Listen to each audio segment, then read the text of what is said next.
Okay, so something that's really important to understand is that if someone knows what you're going to do, it's easy to prevent you from doing whatever technique it is. So, especially when it comes to practicing techniques, if, for example, could you do a round punch to here?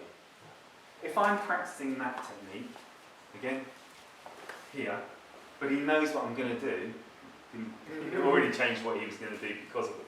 So you're going to step in with your left foot as you come around with your left punch. There's that, there's the technique. So now he knows I'm going to do that. He can change what, regardless of whether or not you're trying to achieve the learning of the technique. Some people can't help themselves, but automatically change what they're doing so you then can't do it. So you get a straight punch instead of a round punch. This technique doesn't work for a straight punch. It's not made for it. So the techniques like that, you merge with the punch coming around, you stop them from taking their step, they get a slight throw. If it becomes a straight punch, you get hit. Okay? This is also true if you're trying, say, a self-defense technique. If you can strangle me. If you've got well done. If you've got someone strangling you and they know that you're going to come around here to bring your arm up and over, if they put the elbow out, you can't, it negates that. So you can't get that. And no matter how you do that, you're going to end up getting strangled. This is true of any technique at any time. The trouble is in real life,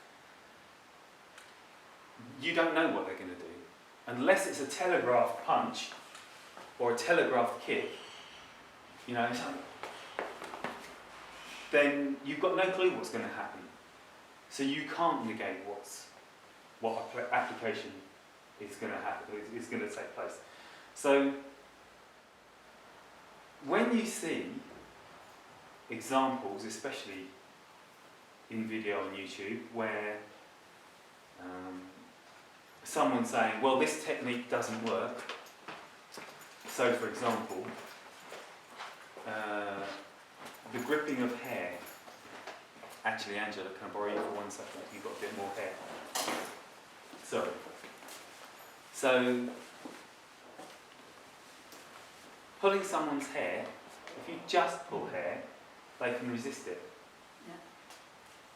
When you pull hair, what you're doing is you